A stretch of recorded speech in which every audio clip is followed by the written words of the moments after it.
Michigan, talk about some of the positive things, and then certainly areas of improvement. Positive thing, without question, was our ability to run the football.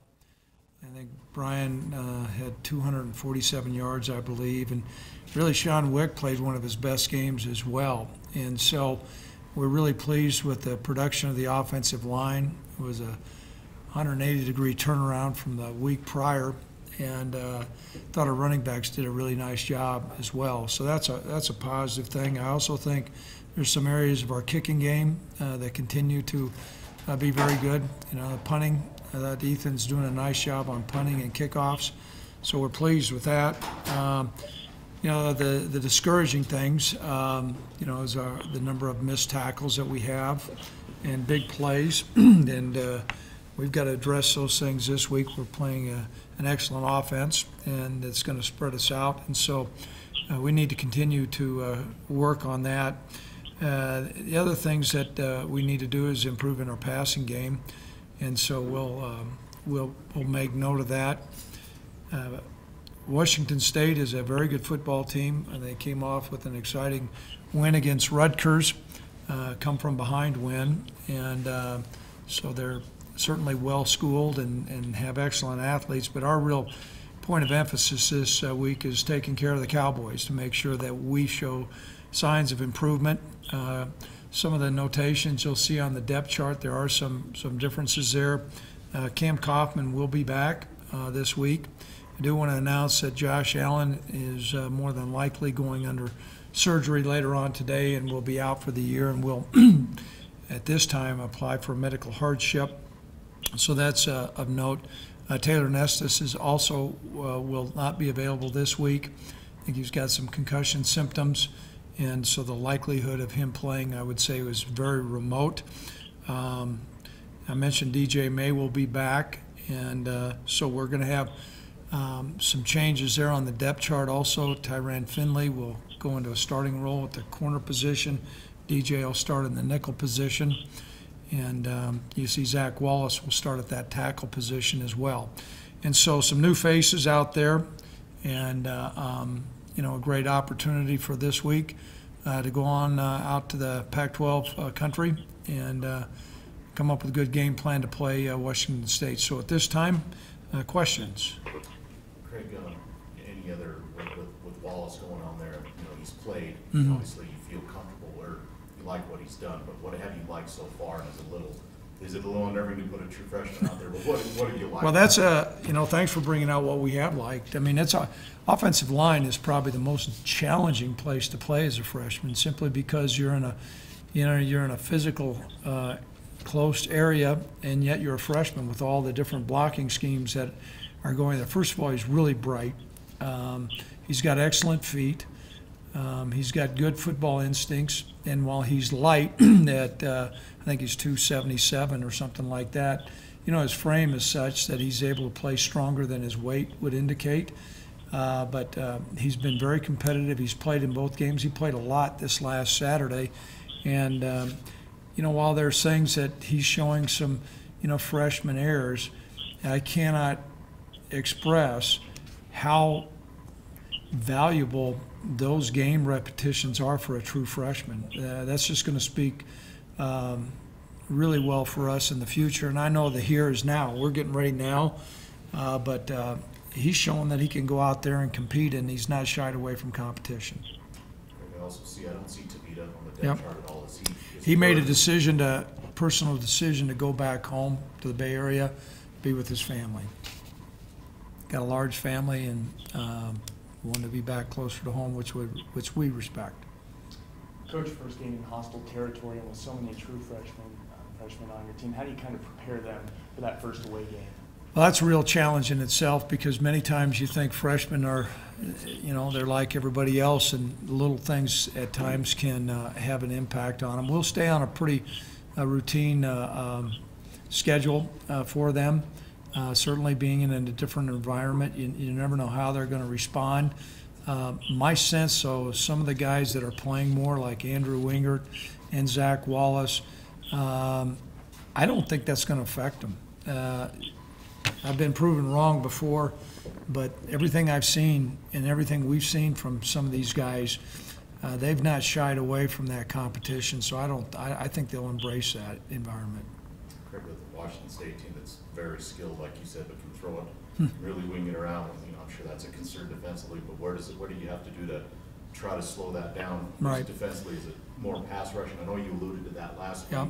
And what needs to happen? We within the game last week, we were disappointed in our pass rush. And then the quarterback got out and scrambled a couple times, but we've got some senior veteran players up front, and we need to generate more pass rush.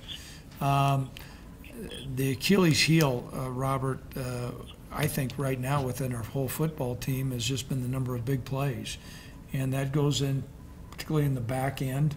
And, we've had some redshirt freshmen play back there and some true freshmen. We're making a change. Tyrann Finley's going to get a start. But to keep the ball up in front of us, that's not to say we're going to play passive, but we really need to limit all the long runs and all the long passes. And many times those plays have occurred on broken plays. We cut a guy loose on a quarterback scramble, and last week it was third down critical time. And those are some of the things. I'm not going to single anybody out, but those are things that a youth has its challenges, and we need to get those corrected. Coach, does that place even more emphasis on, I know you want a balanced offensive attack, but your running game to be able to chew up clock and not even give them the chance to have the ball? Well, it's always an advantage when you're able to run the football, and that was a huge bright spot for us, and particularly in the second half. And not to tip our hand, but I think it's going to be important for us to run the football. Now, the numbers were way out of balance. We're going to be more balanced this week. It was Nick's first start. I want to credit Nick. Now, he didn't start, but played the lion's share of the game. But we were pretty lopsided as far as favoring the run, and we can't be that one-dimensional. We'll need to throw the ball more. But our ace in the hole, and the long-term ace in the hole, and the brand that we're going to have is, you saw glimmers of that Saturday when you saw an offensive line come off the ball and those running backs running downhill and people getting cut. That's the type of brand of football that we want to play offensively. What did you like about Tyrann? Just, is it more the experience that he brings? Obviously, I'm sure he did some things on the field that you liked. Is that a combination of speed? Speed is a real factor. I think he's improved his technique and his concentration, and a lot of those big plays that occurred. We need, sometimes a run's going to pop or pass is going to pop, and as opposed to a 70-yard gain or a 60-yard gain, we need to be a 25-yard gain. So speed comes into play. Coach, you mentioned that balance. Obviously, it'll help having Cam back. What are you looking to see from him this week during practice? Well, looking at his mobility, he would have been available in an emergency situation. And I'm sure there's probably some of our fans felt like, what the heck, this is an emergency right now. I know I did. Call 911. I'm not making light of that. But, it would have been, I think, really short-sighted for us to insert Cam. I mean, that knee was still tender. So first thing is we're anticipating him coming back full speed on Monday, and then have his his progression down, his reads down. The fact that even though he is a fifth-year senior, has not played a great deal in our offense. I thought in the first game he did some things well, and there's some things that, to the fans in the stands, they may not have noted, but there's areas he's got to improve. And so, we're expecting that. I will say, I thought in the short amount of time that Josh Allen was out there, he carried himself very well. And we'll look at the positive thing that he's going to get a medical hardship out of this, we're assuming. But also, I think we saw a quarterback that can position us well in the future. You never know how a guy's going to respond. He had a great week of practice, and as he started to play, we were really pleased with him. So that's Josh, and now we've got Cam back. Coach, you have Brian listed as the starter this week. Do you plan on him and Sean still splitting reps? Yeah, really want to be clear on this too. I think Brent Vegan mentioned this. It's kind of like 1A and 1B. And we could have just said /or, because those carries are going to be very similar. They were similar in the game. Brian's productivity was probably, I don't know if he was the nation's leading rusher, but he had to have been one of the top ones. If he was number 2, Tim. And, you know, his yard per carry was up there. But Sean did some great things. I mean, 4th down, moving the chains. And so you're going to see both of those 2 guys play. It was just, I looked and said, okay, you've got one guy that rushed for 247 yards. Okay, maybe it's semantics. You say tomato, I say tomato. They're both going to play. Craig, I know you get Nico Evans back this week. Mhm. Is that correct? That's correct, yep. Integrate him in special teams, or Without- where does he kind of fit in? Without question, he's going to be involved in special teams. We're going to look to see how functional he's going to be. He's been operating on the scout team. He's made us miss a bunch.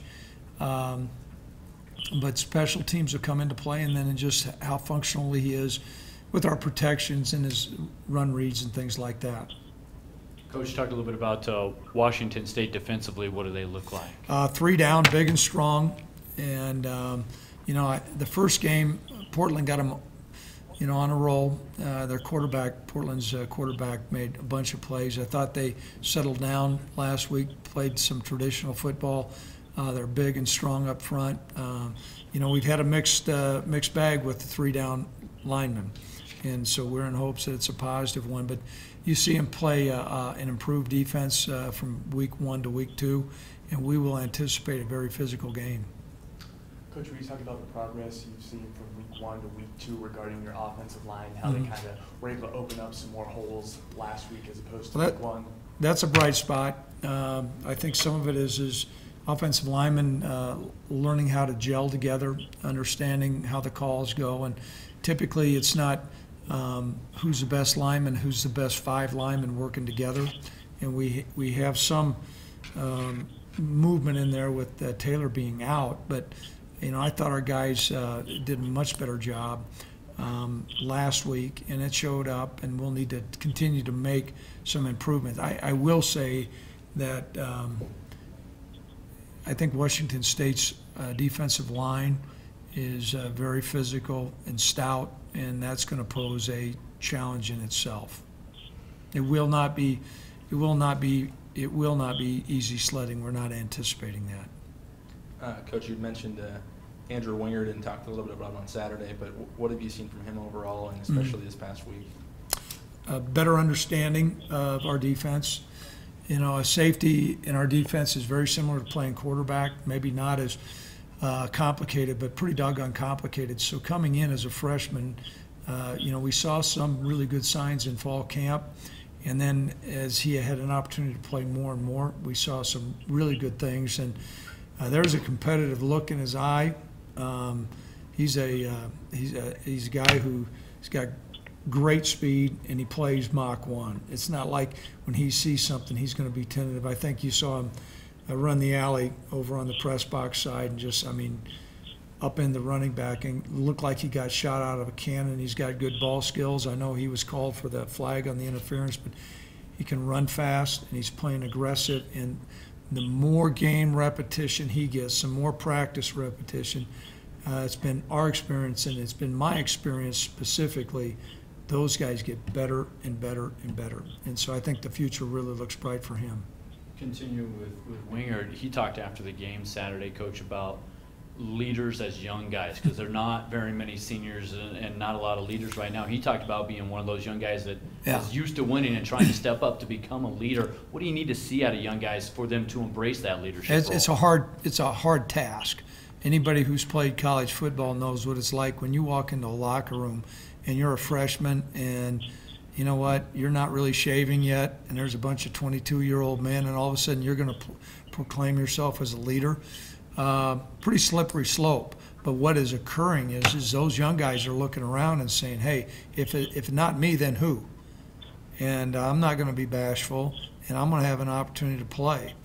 And you know, that culture of being competitive and striving for excellence and not being deterred and understanding, okay, if we're going to make a mistake, by gosh, we're going to make it full speed ahead. That's the kind of mentality he has, and that is going to be contagious. And I'd be shocked if you don't see Andrew developing into one of our excellent leaders in the future. It's just a tough chore. You're in there and you're a freshman, maybe a fifth-year senior looks over and saying, who in the heck are you? You were going to the Dairy Queen on Friday night last year, and now you're playing. So,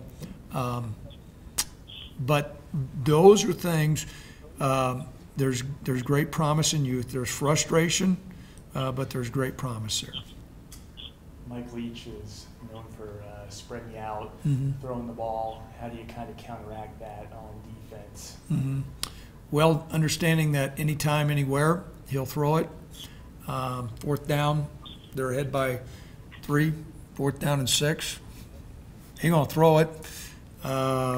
He's a cutting edge offensive philosophy guy, and buys into that and poses challenge. But within that challenge, gives you a great opportunity. And they have a system. That there was years when he was at Texas Tech and I was at Nebraska. I've seen that system evolve, and then there's some common themes. And so really a bright, creative guy, hails from Cody, Wyoming, and is one of the bright coaches in college football, and also probably one of the more entertaining coaches in college football. Just real quick, we met with Tavita. He's no longer with the team, or is he just going home for a little bit? No, he's done. He decided to depart and go home. And that's about all I can say. I can't say it was personal reasons, though.